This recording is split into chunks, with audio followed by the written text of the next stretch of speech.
This is our family, and this is our van life adventure. If you want to keep up with all of our adventures, don't forget to hit that subscribe button. Now, we recently completed the epic NC500 trip around the Scottish Highlands in our 28-foot long Winnebago, and this video is going to show you all of the top tips that we learnt and our favourite locations we visited. Now, if you're not aware, the NC500 is a very famous road trip around the north coast of the Scottish Highlands, starting and ending at Inverness. One of the first things you should do when planning your NC500 trip is to visit the North Coast 500 website. It's full of useful tips on places to visit and places to stay. It also has a special section just for motorhomes and driving the route. The most important information that I found on there is that there are certain roads that are not advised for larger vehicles. Unfortunately, that does include the famous Bealach na Bar route, but you'd rather know and not get stuck. So when you're planning your route around Scotland, there's a couple of things you're going to want to bear in mind and think about. Where and how often are you going to need to stop for petrol? Where and how often are you going to need to stop for water? And a bigger one that we found was LPG. Now, for LPG, if your van is using LPG for cooking, heating, hot water, anything like that, there's a huge gap in the Scottish Highlands between LPG stops. There's one in Durness, which is on the east coast, and the next one isn't until Ucleboris on the west coast, kind of once you're coming down out of the Highlands. You're going to want to make sure that you get between those two in as long as your LPG can last. That might mean take extra camping stove and camping gas canisters if you need to make it last a bit longer. But especially if you're going in the colder months, that north coast of the Scottish Highlands gets cold at night, very cold at night. That wind, there's nothing to break it. There's nothing to stop it from kind of battering you in your van. So you just want to make sure that you've got enough LPG to last for the whole drive and to make sure you can have your heating on. If you've got a diesel heater, great. There's loads of petrol stops and it shouldn't be a huge problem. But if you're on LPG like us, Durness to Ucleboris. That's how long your LPG's got to last. The next thing that I want to cover here is a little bit of grey. It's a bit of a grey area actually, because wild camping is allowed in Scotland. Now, wild camping, however, doesn't apply to motorhomes. However, parking up is generally tolerated and accepted, but camping is not. Now, what's the difference? Parking up means you literally arrive and you stay in your van. That doesn't mean you can't go out for a walk. You can go out for a walk, but you're not sitting there. You can't get your camping tables out. Don't get your awning out. You have to be self-contained within your van. Camping is obviously when you're getting your camping table out, your awning out, and you can relax. Do that on campsites. Don't do that in park-ups around Scotland.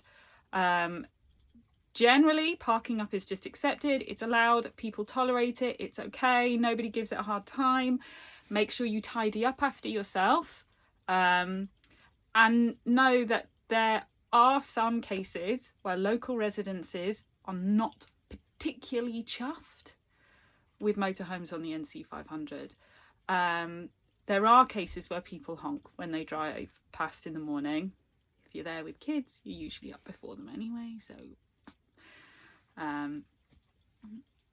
but there's a bit of a mixed feeling about it. There are definitely places where people are not happy to have you, and then there's places where people love it and they're fine and it's not a problem. So I would just say make sure that, you know, leave no trace. Make sure you tidy up after yourself. Make sure your wastewater is disposed of properly. There's plenty of places to do it in Scotland. Make sure your rubbish is put away in reasonable bins, and generally everybody's okay with it. We did have one incident when we were driving round, which was around Smoo Cave, which for some reason seemed far busier than the rest of the NC500. But we had one woman, poor Perry, had this one woman angrily shout at him as she drove past us, saying that she'd been stuck behind us for 5 miles and he was a terrible driver. Which was impossible because we'd only driven a mile down the road. But, you know, you're going to get mixed feelings. It is tolerated. It is not technically legal. It's not written in that you're allowed to park up for nights and nights on end. So as long as you make sure you're respectful and you're not one of the people that are kind of trashing the place or taking the mick by staying somewhere for ages and ages and ages and ages, generally it's okay and people don't mind too much. The next thing that will help not upset the residences when you are driving round, particularly the really north parts of Scottish Highlands, is use passing places. Don't park in them. We saw people parking in them. Don't park in them. Use them when you are driving slower than other people. We're bigger vehicles. We can't drive as fast. We don't know the roads the way locals do. Use your passing places. Pull over and let people behind you drive past. So these are the passing places that you are looking out for. They are white signs. They don't look glamorous, but they are there, and they are areas that are designated for you to move over and let people go past you, or to let people coming the opposite way go past you. Use them. Be totally gracious, be totally accepting that you may need to use them more than other people and may need to give more than other people. But they are there, they're really accessible. There's tons of them, they're every 5 minutes on the road. Use them, but not for parking. Now we've covered the sensible stuff, we can move on to the fun stuff. These are our favourite stops from the NC500. These aren't in order of favourite, these are in order of when we saw them en route. First up is Chanonry Point. Chanonry Point is on the Black Isle, on the east coast in the Scottish Highlands. And it's the perfect point for spotting dolphins. I'm going all the way back. Yeah, we're going to walk all the way back as well. Mummy, I'm going to walk all the way back. Yeah, go on, keep going though. Now he's having to walk all the way back because you can't really drive a van down to Chanonry Point car park. Unless your van can fit in the space suitable for a car, I wouldn't recommend driving down to the car park.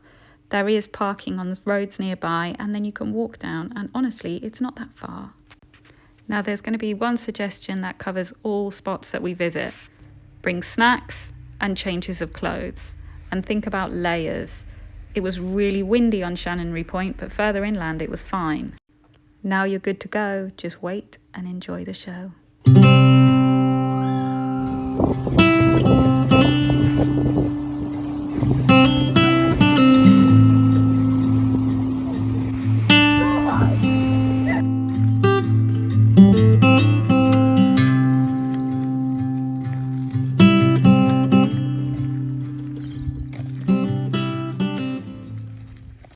Our second spot to visit is the beautiful Fairy Glen Falls. Fairy Glen Falls is also on the Black Isle. We did Chanonry Point one day and Fairy Glen Falls the next.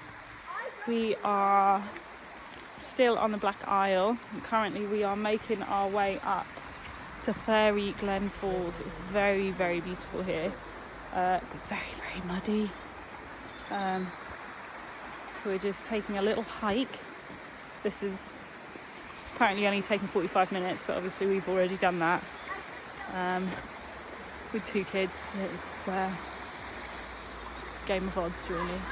But look where we are.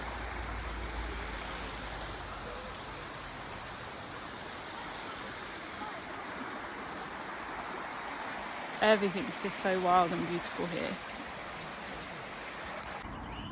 So a little tip, if you are going to the Fairy Glen, if you park in this car park opposite this very quaint, lovely, flout-in looking pub, rather than in the Fairy Glen car park, and then you're going to walk down this road.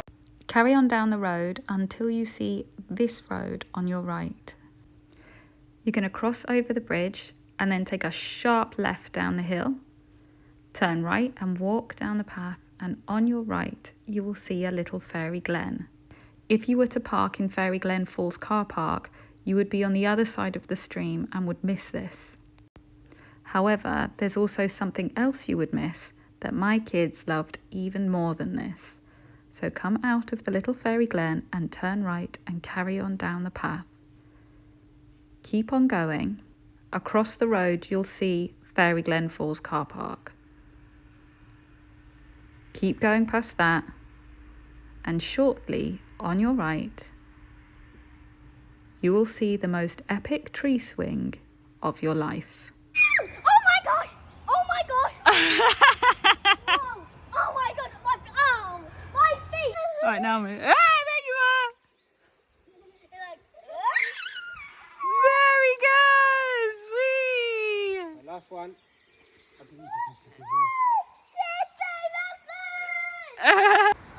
What the path is like on the route around really depends on the weather and the time of year that you visit. We visited in May. It was a great time of year to go because the midges were at a minimum and we generally got quite good sunny days. However, it was still super muddy on walks like this, so wear the right shoes. Is it cold? The walk to the falls is not hugely strenuous. It's pretty level, the path's very clearly marked out. However, obviously, when walking with kids, a 10-minute walk can take an hour. So take what you need to keep your kids happy. The nature around you is beautiful. My kids just took ages because they wanted to look at absolutely everything. It was worth it though for the view at the end.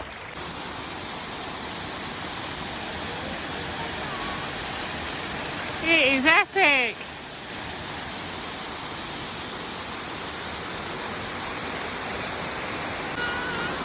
What do we think of the water? Yeah? Is it fun? Yeah, look at it. You bring swimming short? No. You bring your armband? No. Go swimming. Never mind. Now we nearly made a mistake here. We arrived at this falls thinking we'd made it, we were done. And then Mr. Oliver, our youngest, went on a little explore on the path up the side and over the bridge. And that was where we found Fairy Glen Falls. I thought we'd reached the big waterfall. We haven't.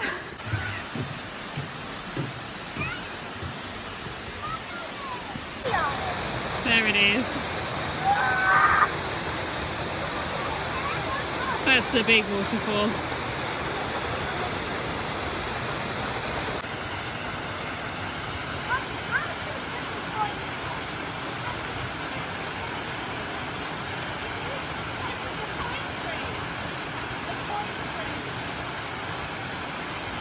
So I'm standing on the coin tree. So what you're supposed to do with a coin tree is push your coin in and make a wish. I don't have a coin.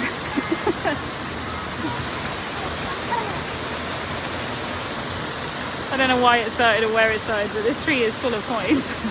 Little tip with a coin tree, please don't put coins in other trees. There's signs around asking you not to. On to our next stop, and we are visiting Big Burn or Golspie Burn Waterfall and Gorge. So today we are on our way to Big Burn. Yeah, there's wild garlic everywhere, so we're going to pick some on the way back and make some pesto with it. So we are on our way to Big Burn Waterfalls. We've got two very excited kids because we spent almost the whole day in the van yesterday just sort of resting. The sun is shining, the weather is good. Fingers crossed it holds out. This is another element of why doing the NC500 in May is a good idea. The flowers are out and it is springtime. It is particularly beautiful. Big Burn is another beautiful and easy walk to a waterfall. The landscape is arguably even more impressive than Fairy Glen Falls as there's more mountainous cliff-type faces. Don't worry though, that doesn't make it a difficult walk. There's nothing quite like standing between two giant mountain pieces to make you feel humble.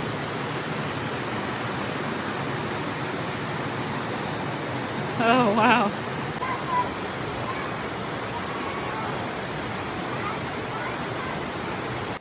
When we were looking back on our trip around the NC500, everybody said that Big Burn Falls was one of their favourite stops, but not for the actual main falls. One of the reasons everybody loved it was this beautiful green waterfall that our kids thought was a literal fairy garden.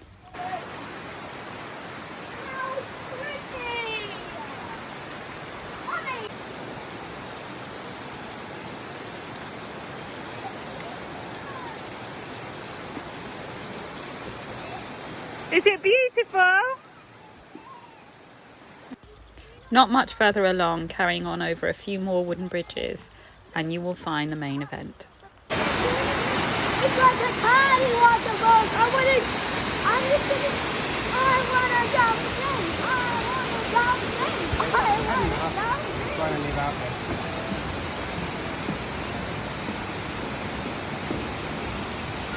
Once you've had your fill of exploring the falls, you can just turn around and head back. Or there is another path on the left that goes up the hill to the top of the falls.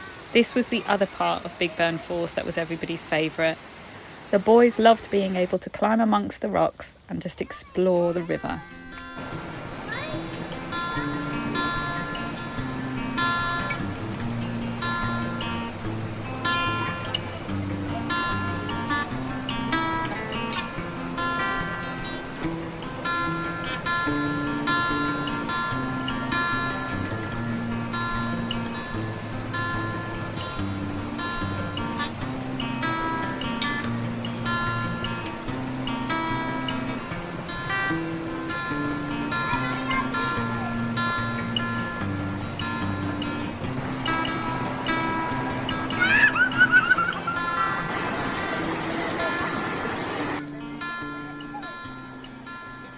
Heading further north on the east coast and the terrain is beginning to change. Our next stop is Castle Sinclair.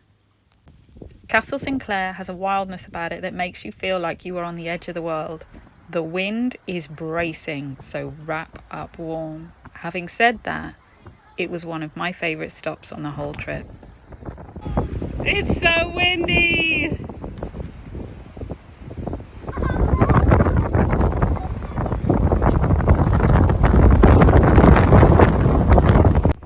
Much of the castle has been lost to the sea, which is not surprising given how exposed to the elements it is.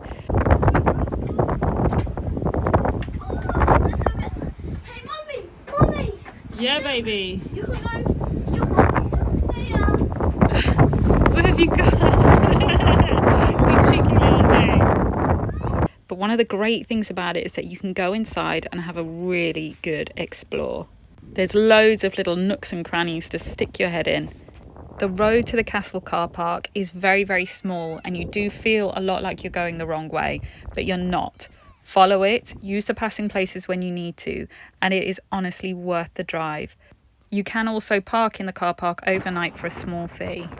Next to the castle there's a small bay filled with stone towers that people have built. This was the first time we'd seen this on our route, but it was not the last. Leaving the east coast and moving on to the north, you'll find yourself at one of our other favourite spots, Strathy Bay. Now maybe you know this, maybe you don't, but Scotland is home to some of the most beautiful beaches in the world, and Strathy Bay is one of them. The sea is turquoise blue, the sand and the beach is beautiful and clean.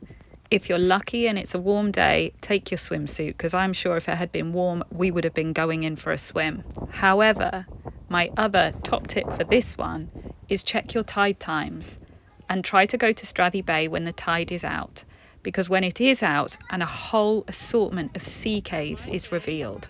The caves and rocks around the beach are incredible and they give such fantastic opportunities for exploring with the kids.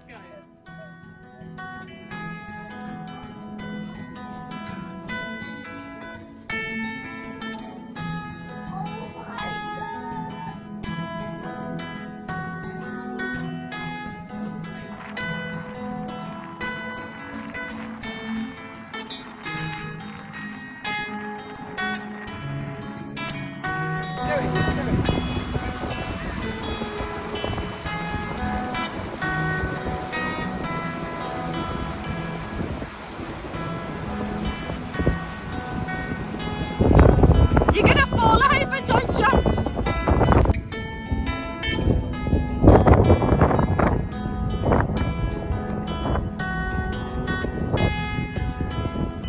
Carrying on round the northern coast of the Scottish Highlands, and we come to our next not to be missed stop, is the fantastic Smoo Caves. After a couple of blissful beach stops, we are today at Smoo Cave, which is a very famous cave. It's got lots of stories behind it about pirates and smugglers. So we're going to head down and see what we can find. The entrance to the cave is just a short walk down the hill by the car park. The car park isn't very big, however, and if it's full, there's a good car park across the road where you can pay to park overnight, and they have washing machines and water. You may have to pay extra for water. Visiting the caves is free, though you can book a boat tour to visit an inner second chamber. That is weather dependent. I will put the website for booking the tours into the description of the video, however.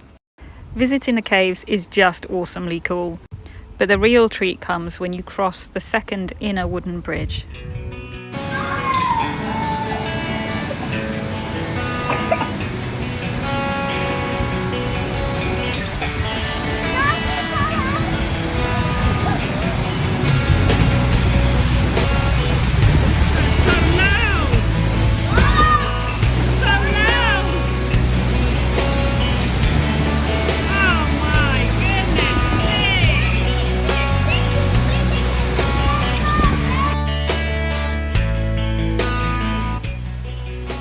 When your ears have had enough of the roar of the falls, then I would suggest leaving the cave and taking the path to the left of the entrance of the cave and climbing the hill. Up there, you can see where the source of the water is pouring into the cave below. Just a little further along and we come to our next stop of Durness Beach. Durness Beach does have a fantastic walk to a viewpoint where you can overlook the whole bay, but our kids weren't particularly interested in that. They just wanted to get down and have a good old explore. Little note for parking at Durness Beach. Now there are a couple of motorhome parking spaces in the car park designated for the beach. We were there in May, so it was quiet and we were able to park.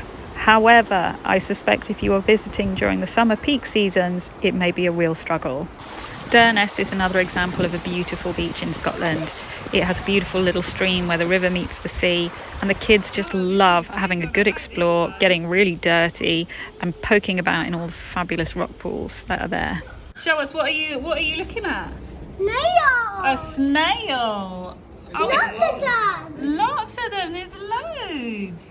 One thing that we loved about exploring the beaches on the north coast was that it allowed us a change of pace. We were able to just slow down and take our time with things a bit more when we were on the beach. Soon we were moving on though to my favourite stop, Loch Nagainmich Waterfall, also known as Ardvreck Waterfall or Wailing Widow's Falls. Wailing Widow's Falls is deep in the West Highland. The scenery everywhere around here is unbelievable, but the falls literally took my breath away. If you are visiting the falls, you need to be realistic and honest with yourself about whether your kids can manage it. It basically has no path. You can park at the top of the hill and then walk down by the side of the road, and the route to the falls is just rocks. My kids didn't come because they were tired, but I did see other kids doing it. So to get to the falls, this is the path. So if you did want to come, wear sensible shoes.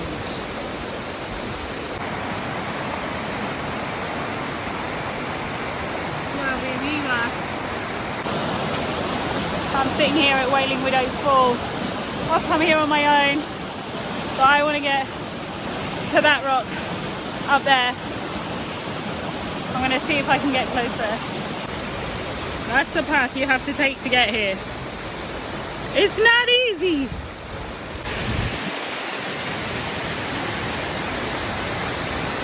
I made it!